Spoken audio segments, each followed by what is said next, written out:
Hi, I'm Sasha. I grew up with a single father, and he loved me to bits. But sometimes he was a bit over the top about his love for sports. He was my biggest fan. Go, Bolt! Go! That's my girl! Watch out, world! The next Usain Bolt is coming!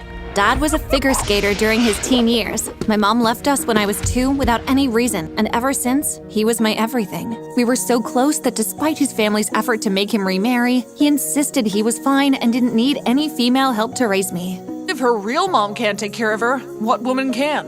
Though he did his best, one day it dawned on him that he had no idea how to raise a little girl. One time, we were invited to a wedding, and Dad bought matching male suits for us to twin in. Look, Sasha, we're going to twin in this. But Dad, it makes me look like a boy. Who cares? You look good to me. At his insistence, I wore the suit to the wedding, and I was the laughing stock of the party. Oh, someone missed her calling as a boy. Will you shut it? Or what? You'll slap me? I bet you can't raise your hand in that stiff suit. I was really about to hit her, but then my dad and Aunt Vanya showed up. Okay, someone has a lot of time on her hands. Why don't you go help serve the food? But That's an order. Sasha, are you okay? Before I could speak, Aunt Vanya enveloped me in a hug. She was a policewoman, and though she was the most pushy in my dad's family about him getting married, she was the one that cared about us the most. Oh, poor you. Of course she isn't okay. If only you had a wife, she would have dressed Sasha properly for the occasion. That finally sealed the deal for Dad, and from that day, he began to date woman after woman, trying to find the one he would marry so they could better connect with and take care of me. Eventually, I got tired of all the women and told Dad, it's okay, Dad. I can take care of myself. But Sasha, you're only 8. Don't worry. That's why we have Google. and so from then on, I took charge. I would watch YouTube tutorials to cook. Hit or miss. Is there sugar in this? Yep. Sometimes I would iron his shirt, and of course, I now shopped for my own dresses. One day, we were cleaning out Dad's room together when I saw a framed picture of his younger self with a red-haired girl. Dad, who's this? Dad took the picture from me and got the saddest expression on his face. That's Harley, my former skating partner. Did something happen to her? You never told me why you quit ice skating so young. It's not something I like to talk about, Sasha. Please just drop it. I bit back my questions and focused on keeping our home together. The more I grew, the more I got better at doing things. This included my athletic skills. In fact, my life was good until one evening when I was 15, Dad made an announcement as soon as he came back from work that changed my life forever. Guess what, Sasha? I finally found her! My missing rib! My fork fell out of my hands as I flew to his side. Oh my god, Dad! Why didn't you tell me your rib was missing? Which side? How did it— No, Sasha. I mean, I've seen the woman I want to marry. The woman that will be your new mom. Oh, I thought we abandoned the babysitter project years back. I don't need any woman to take care of me. I'm a big girl now. I know, but it's not just about a woman to take care of you now, Sasha. I'm in love with her, and I want her by my side. It would make me happier. Looking at Dad then, I could see the lovesick expression those in movies wore that made me want to puke. And though I felt a bit jealous that I wasn't the center of Dad's attention anymore, I knew I couldn't be selfish. Well, if she makes you happy, then I welcome her with all my heart. Sasha, you're the best daughter in the world. Dad's raw excitement made me eager to see her. But the next day when she arrived, I almost peed myself. Her face was full of makeup, bright red lipstick, and long artificial nails that made her look like a beautiful, dangerous witch. But of course, I didn't want to judge a book by its cover, so I played nicely. Sasha, meet Eva, the woman I told you about. Eva, meet Sasha, my darling, sweet daughter, a blessing from above. I was bright red, mostly from embarrassment at Dad's flattering words, but Eva didn't look happy at all. Hello, daddies. Everything. Your dad always talks about you. Hello, Eva. Welcome to our home. Okay, I have to meet a client right now. Sasha, be a dear and show Eva around, okay? Sure. Dad leaned in and pecked Eva on the cheek, and when he leaned in to peck me too, Eva suddenly threw an arm around me. I can't wait for you and I to bond. Dad left, and I took Sasha to the guest room. Dad and her weren't married yet, so she was still officially just a guest. Here's your room. It's nice. There's yours. I pointed over to mine, and in a flash, Eva was in my room with her luggages and unpacking. Oh, this room of yours is much more lovely and spacious. Let's room together. You rather share a room than have yours? Of Of course! I want to spend every precious second knowing my stepdaughter to be. I liked my privacy a lot, so even though I did want to bond with her, I completely disliked the idea of sharing my room with her. She was still practically a stranger for Pete's sake. So when Dad arrived, I kind of complained to him so that he could talk her out of it. But when he did, Eva brought on the waterworks.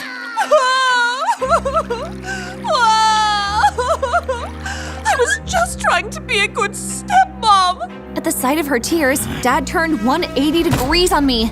Oh, Sasha, you promised to welcome her with all your heart. But Dad! Look, your room is big enough for 2 people, but if you don't want to share, you can take the one we prepared for her instead. I was so mad at Dad for the unfair judgment, but just so I won't appear like the bad guy, I let her have her way. And it was the worst night ever. Eva took up all the bed space, shoving me into a corner where I fell off several times. I was forced to spend the rest of the night in the guest room. Soon, it became obvious that Eva didn't like me. She kept doing things to annoy me, using my stuff without my permission, clinging to Dad whenever he was around so I wouldn't even have a chance to talk to him. But Dad was so head over heels, I didn't know how to prove to him that Eva was a bit troublesome. One time, I had some of my friends over for a movie. We were in the middle of watching it when Eva strolled in dressed in yoga pants and switched the channel. Eva, we were just watching a movie. And I want to watch a free yoga class. Yoga? Who does yoga in the evening? Me! Seeing that Eva was out to quarrel, my friends left and I was so enraged. Eva, what is wrong with you? I try to be good and polite, but you're really pushing it. Oh, I'm only just getting started, honey. Her response pushed me off the edge.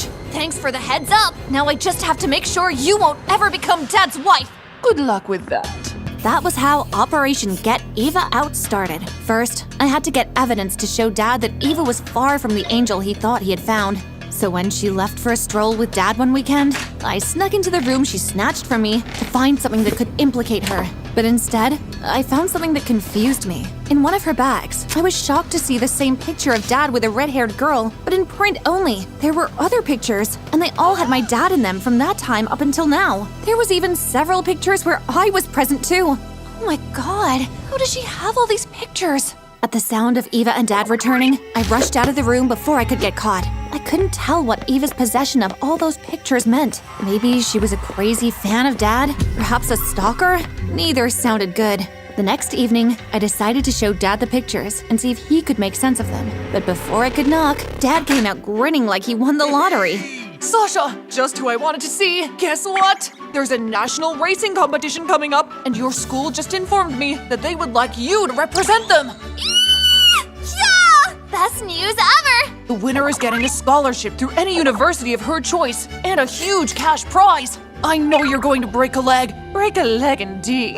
Let me see that. Ha! National Olympics! There's no way a newbie like you is going to win. Sasha is a really good athlete. She can win. Even if I don't win, it's just a big opportunity to do what I love on a national scale. Winning is just an extra. Really? We'll see. I really meant what I said then, but it didn't stop me from working hard for the competition. Eva would always come around to watch me, and I just ignored her. Even the pictures I wanted to show Dad took a back seat in the meantime. As a morale boost, Dad ordered me a beautiful pair of trainers, and I was surprised to see them in Eva's hands just a day to the competition. Hey, what are you doing with my shoes? Oh, I just cleaned them for you. They're new. They don't need cleaning. I think I owe you an apology for how I've been treating you. Please forgive me. My jaw dropped when she went down on her knees. That's okay. Please get up now. We'll be besties from now on. Sounds great. Though I said that, I was still suspicious of the sudden change. So when she left, I quickly peeked inside the shoes to see if she had somehow put any booby trap inside to ruin my day tomorrow. But it was all clear. Had she really turned a new leaf? The next day, Dad and Eva accompanied me to the competition arena, and I changed into the sports gear. My shoes felt strange as I walked, but I chalked it up to being paranoid since I saw Eva with them. I should have paid more attention though, because the second the whistle blew and we took off, I had barely taken a step forward when I slipped and fell smack to the ground. Dad, Eva, and many others were around me in seconds, but I could barely talk with the pain in my ankle. Her ankle might be fractured. She needs to go to the hospital now. They helped me up, and with one look at Eva's smirking face, I knew she had done something. Oh, there's no way she can run now. Of course, let's just take her to the hospital. Wait, I raised my foot and looked at the sole of my shoes, and just as suspected, I saw that all the grooves had been sanded off. It hadn't occurred to me to check the sole yesterday. Now it was so smooth, there couldn't be any friction between it and the ground. That's why I fell. Whoa! What kind of person made these terrible shoes? I'm going to sue the company! I knew exactly why my shoes were that way, but I bit my tongue for the meantime. Leaving the competition meant Eva had won, and I wouldn't give her that satisfaction. So I pulled off my shoes, and everyone watched in shock as I walked back to the line. Sasha, what are you doing? You're limping. Without looking back, I took off running. Well, more like limping. The stadium went quiet as they watched me, and when the other athletes began to cross the finish line while I kept going, they went wild cheering for me. Can you believe it? Sasha Chin, our youngest competitor, continues barefoot despite her injury. This is record-breaking. Of course, I didn't win. In fact, I came in last place. But that day, I was hailed an inspiration to all for not giving up till the finish line, and that alone made me so happy. Bitterness was written all over Eva's face when I finally met up with them. Honey, that was so reckless of you, but oh my god, you're so awesome! Thanks, Dad. Now, Eva, what moved you to eliminate the grooves in my shoes? And don't try to deny it. I have a live picture of how those shoes were before you ruined it. That was a lie, but I just had to make Eva confess. What? Eva, you did what? Oh, stop flapping your mouth like a dumb fish. You go on and on about your perfect daughter who is great at sports. How dare you after you ruined my own career? 26 years ago, if only you paid attention and caught me, I wouldn't be limping. Wait, you're Harley? Dad and I watched in horror as Eva pulled off her wig, revealing bright red hair like the girl in the picture from Dad's ice skating days. Correct. All this has been a well-staged arrangement to get back at you for ruining my life, for failing to catch me. While she was ranting, I noticed Aunt Vanya come up behind her, holding a recorder and asking me to be quiet. I had invited her to the competition, and though she was late, I couldn't think of any better timing. But that wasn't my fault. You were so desperate to win, you insisted on that risky stunt. Whatever. I just hope your daughter's limp is permanent. If that's so, then forget her showy display today. Her career would be over, like mine was. I wonder what the police would say about everything you just confessed to. I don't see anyone calling the police. Your word against mine, honey. Eva turned white when she saw my aunt waiting for her with a glare and holding up a recorder. Your confession is on record. You're under arrest, ma'am. While Eva was arrested, I finally let Dad take me to the hospital so my ankle could be checked. I had just suffered a minor sprain and would be fine in days. Better yet, though I came in last place, everyone at the stadium had voted for me to return for the next round in a few weeks if the doctor gave me the clear. So Harley is why you quit skating, huh? Yes. To impress, she was always coming up with moves that were very risky. What happened to Harley was an accident, but it shook me up so badly I quit. I'm so sorry I didn't tell you or listen to you. It's okay, Dad. You were in love. Guess that's what they mean when they say love is blind, right? That's the last woman for me, Sasha. Oh, come on, Dad, don't worry. You'll still find her one day. The woman that will be your missing rib, and maybe your left kidney too. I've missed you, honey. You're the greatest love of all. With my consent, Dad dropped the charges against Eva, aka Harley, so she could go her way in peace, and we went back to the good old days of just the two of us. I learned the importance of not keeping secrets in the family, and I hope one day to inspire more young people to never give up doing what they love, even when there are obstacles.